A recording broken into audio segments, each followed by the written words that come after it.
세상이 요란하고 복잡합니다. 그러나 하나님께서 우리 성도 여러분들의 평안과 건강을 지켜주시길 간절히 소원합니다. 오늘 우리에게 주시는 말씀을 제가 봉독해 드립니다. 이사야서 53장 4절에서부터 6절까지의 말씀입니다. 그는 실로 우리의 질고를 지고 우리의 슬픔을 당하였거늘 우리는 생각하기를 그는 징벌을 받아서 하나님에게 맞으며 고난을 당한다 하였노라. 그가 찔림은 우리의 허물을 인하며 그가 상함은 우리의 죄악을 인함이라. 그가 징계를 받음으로 우리가 평화를 누리고 그가 채찍에 맞음으로 우리가 나음을 입었도다. 우리는 다 양 같아서 그릇 행하여 각기 제 길로 갔거늘 여호와께서는 우리 무리의 죄악을 그에게 담당시키셨도다. 아멘. 한국 대전시 유성에 있는 국군 군의관 학교에 가면 사람들의 눈길을 끄는 커다란 돌비가 있는데 거기에는 살려야 한다는 5글자가 크게 새겨져 있다고 합니다. 군의관으로서 부상당한 군인들을 끝까지 살려야만 된다는 각오와 의무를 그곳에 기록해 놓은 것 같아서 마음 든든한 모습입니다. 군의관 학교에 살려야만 한다고 슬로건을 붙여 놓았으면 현대의 교회는 이 시대를 치료해야 된다는 슬로건을 붙여야 될 것 같습니다. 아담 이후 타락한 인간은 영적, 정신적, 육체적으로 병들었습니다. 그래서 갖가지 몸과 마음의 병으로 고통을 받게 되었고 이러한 문제와 병의 치료를 위해 인간들은 많은 노력을 하게 되었습니다. 그리고 또한 이러한 질병과 장애로 고통받는 사람들은 치료받고 도움을 받아야 합니다. 우리는 지난 2달 반 동안 코비드-19으로 자택 격리를 하게 되어 미국에서만 수백만 명 이상이 실직을 했고 많은 비즈니스가 문을 닫았습니다. 그리고 전 세계의 많은 사람들이 대유행병에 걸려 고통을 당했고 세상을 떠나게 되었습니다.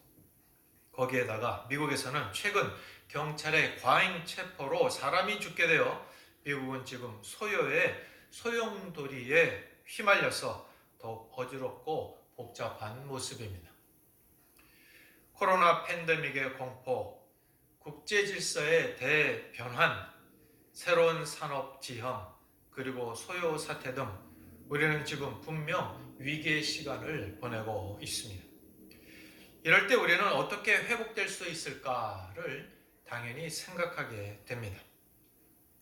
그리고 생각을 해보면 결국 세상을 고칠 방법은 역시 신앙의 차원에서 밖에는 해결 방법이 없겠다. 우리는 그런 결론에 도달하게 되는 것입니다. 그래서 오늘 치유하시는 하나님의 모습을 살펴보고 어떻게 이러한 세상을 고칠 수 있을까 생각해 보기를 원하는 것입니다. 먼저 첫 번째 생각할 것은 모든 치유는 영적인 차원에서 시작되어야 한다라는 것입니다. 4절에 보시면 그는 실로 우리의 질고를 지고 우리의 슬픔을 당하였거늘 우리는 생각하기를 그는 징벌을 받아서 하나님에게 맞으며 고난을 당한다 하였노라. 그가 찔림은 우리의 허물을 인하며 그가 상함은 우리의 죄악을 인함이라. 그가 징계를 받음으로 우리가 평화를 누리고 그가 채찍에 맞음으로 우리가 나음을 입었도다 하셨습니다. 하나님은 우리의 질고와 슬픔을 근본적으로 치유해 주시는 분이십니다. 그래서 결국 모든 치유는 영적인 차원에서 시작되어야 하는 것입니다. 우리 한번 따라하겠습니다. 모든 치유는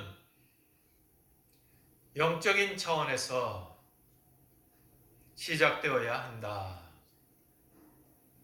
인간은 근본적으로 죄와 허물과 상처로 다 깨어진 사람들입니다. 고침을 받을 수 없는 상처투성이인 우리들을 주님은 사랑의 손길로 붙잡아 주셔서 구원하시고 또 치유해 주시고 온전케 하십니다. 우리를 과거보다 더 좋고 더 귀한 존재로 변화시켜 주시는 것입니다. 그러므로 우리는 모든 상처에서 고침받고 회복되기 위해서 주님을 향해 달려가야 합니다. 우리 주님이 치유의 하나님이시기 때문입니다. 이사야 선지자는 오늘 우리에게 그 하나님이 주시는 치유의 복음을 전하여 주고 있습니다. 그가 찔림은 우리의 허물을 인하며 그의 상함은 우리의 죄악을 인함이라. 그가 징계를 받음으로 우리가 평화를 누리고 그가 채찍에 맞음으로 우리가 나음을 입었도다.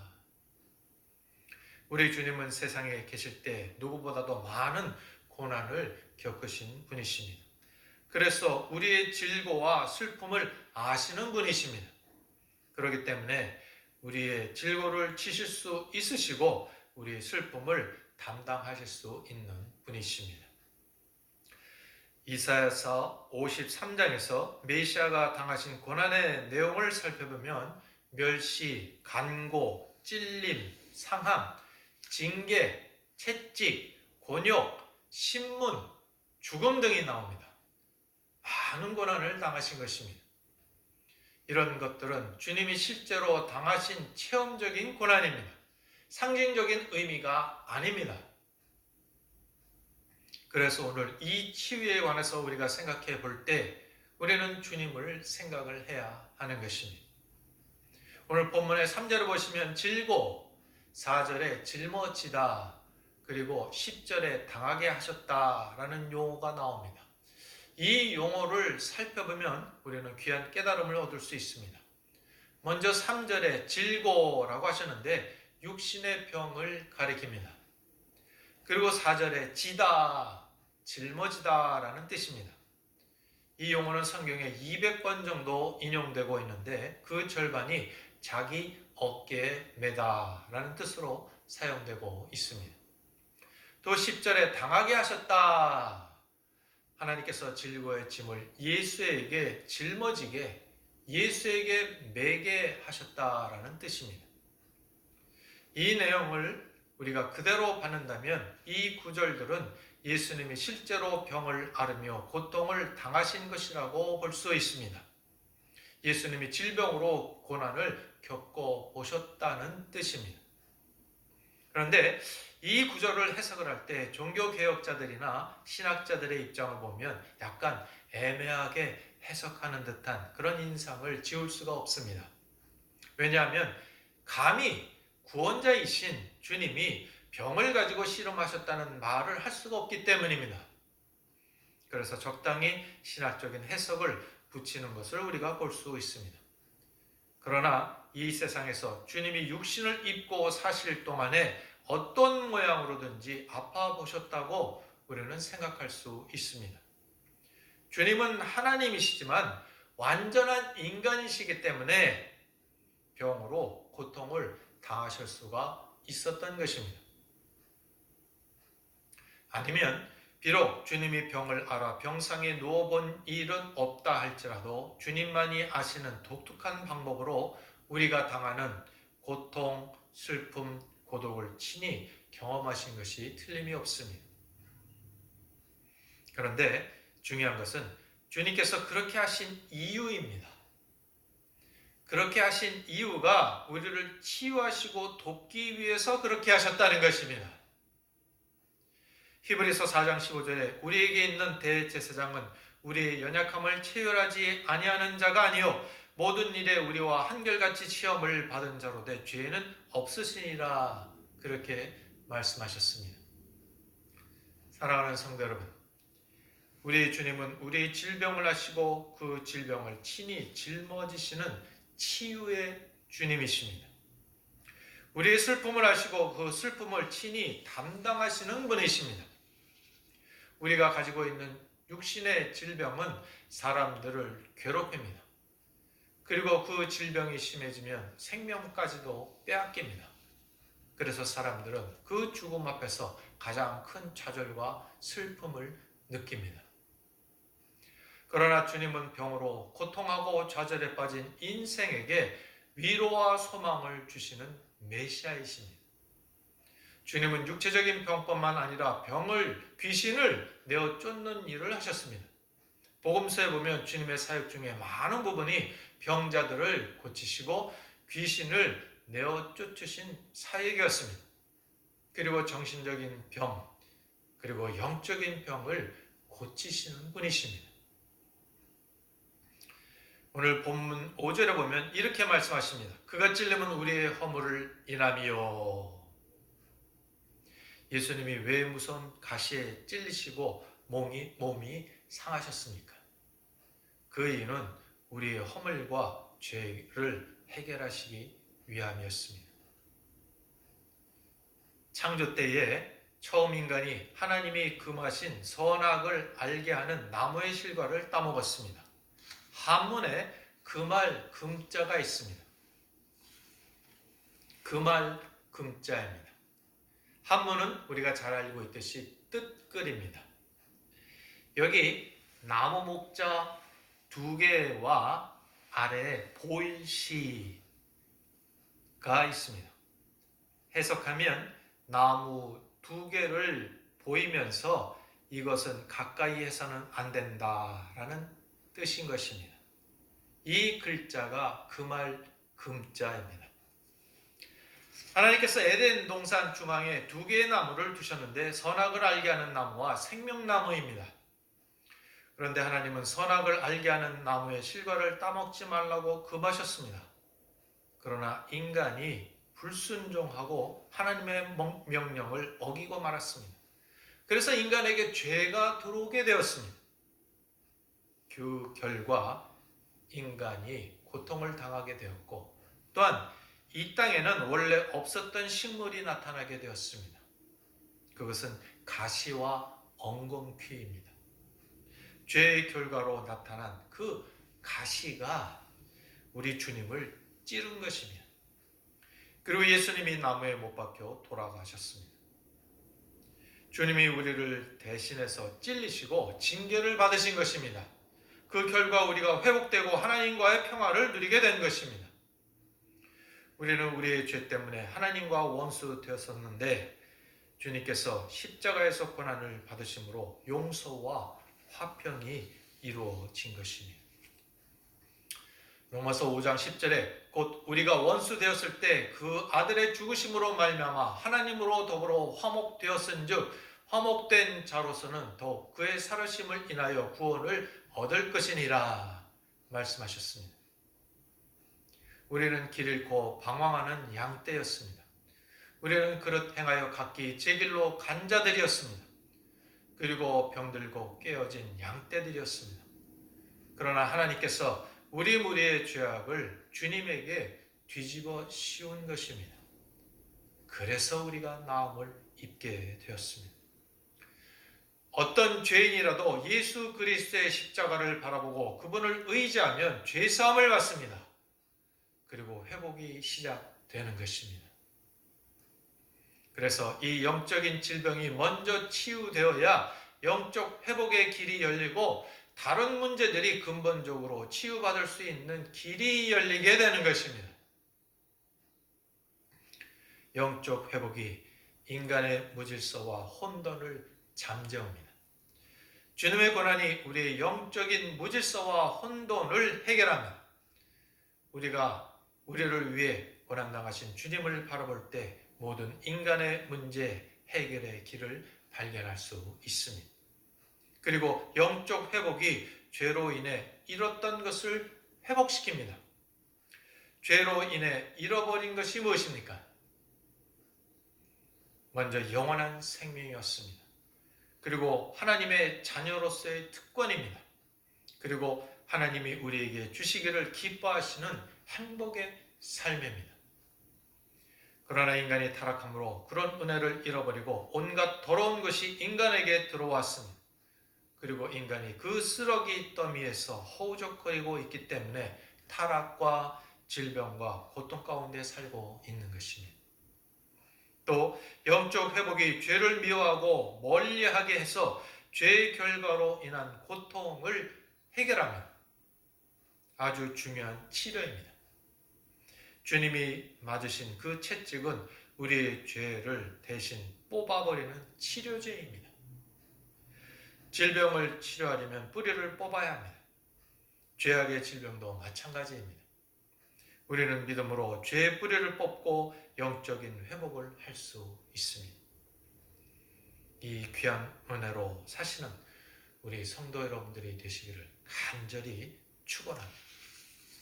두 번째로 치유는 용서로 완성된다는 내용입니다.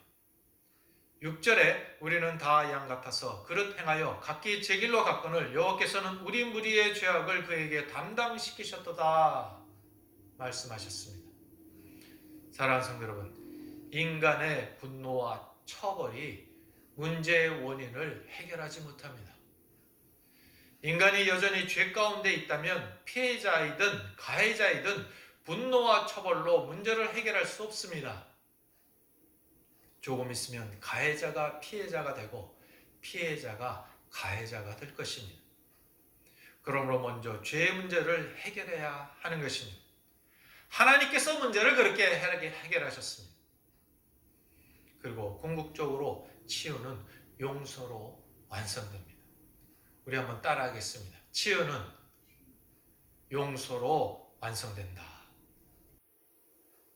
우리 주님의 치유가 완전한 것은 모든 사람이 다 정죄해도 주님은 정죄하지 않았기 때문입니다.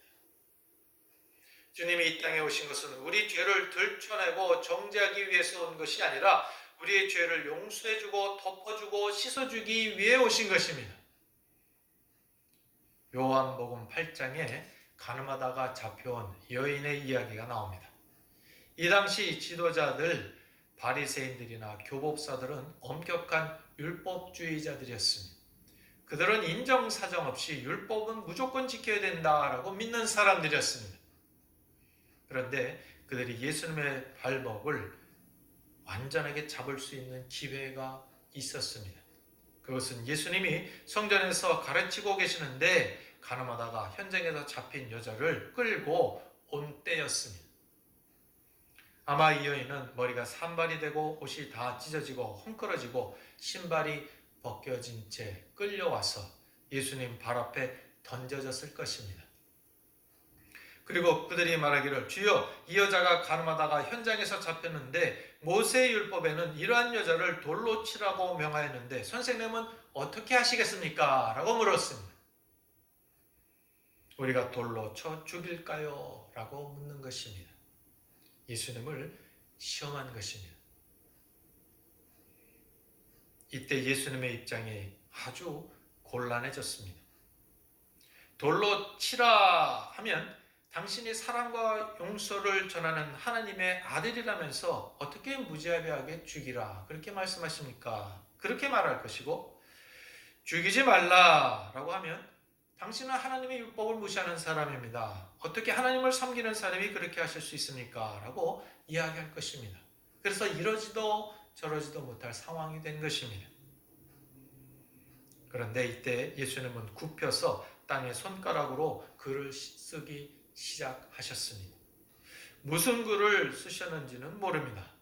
그런데 어떤 성경학자는 분명히 십계명을 적으셨을 것이다. 그렇게 이야기를 합니다. 왜냐하면 이 여인의 죄는 간음죄로 십계명 중에 하나를 어긴 것입니다. 그러나 또한 십계명에 다른 계명들도 있기 때문에 예수님이 십계명을 다 적고 난 다음에 사람들에게 보게 하고 그리고 나서 너희 중에 죄 없는 사람이 먼저 돌로 치라 하면 모든 사람들이 그 십계명 중 어디라도 걸리지 않을 사람이 없기 때문에 여인을 돌로 칠 수 있는 사람이 없게 된다는 것입니다.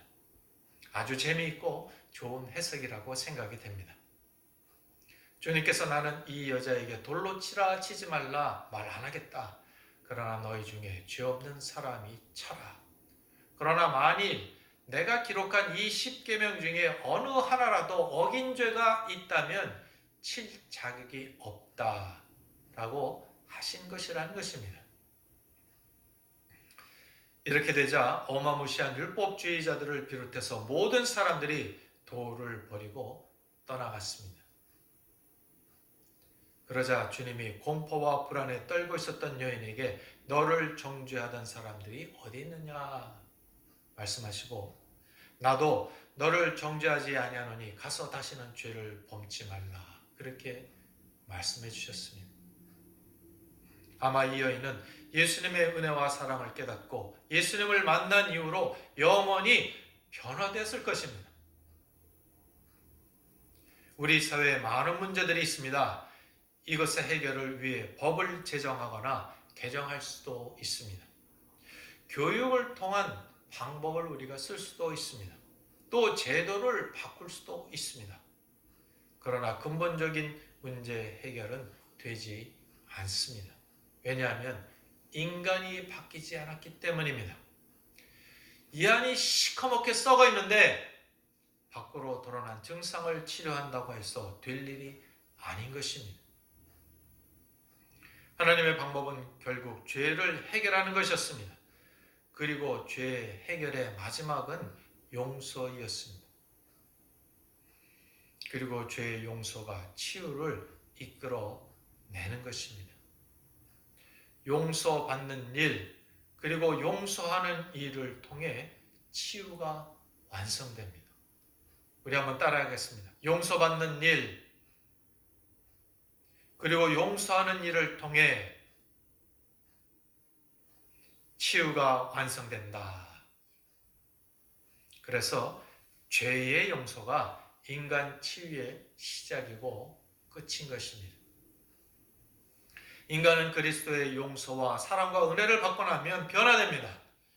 주님은 은혜와 사랑을 통해서 우리를 변화시키기를 원하시고 누구도 정죄와 심판의 돌무더기 속에 들어가기를 원치 않으십니다. 그러므로 우리가 주님 앞에 나오면 죄와 허물이 용서받고 죄와 허물을 따라 들어온 마음과 몸의 병조차 치유받을 수 있는 은총을 얻게 되는 것입니다. 이것이 인간이 살 길입니다. 우리는 이 복음을 전해야 할 사명이 또한 있습니다. 우리와 오늘의 교회에 있습니다.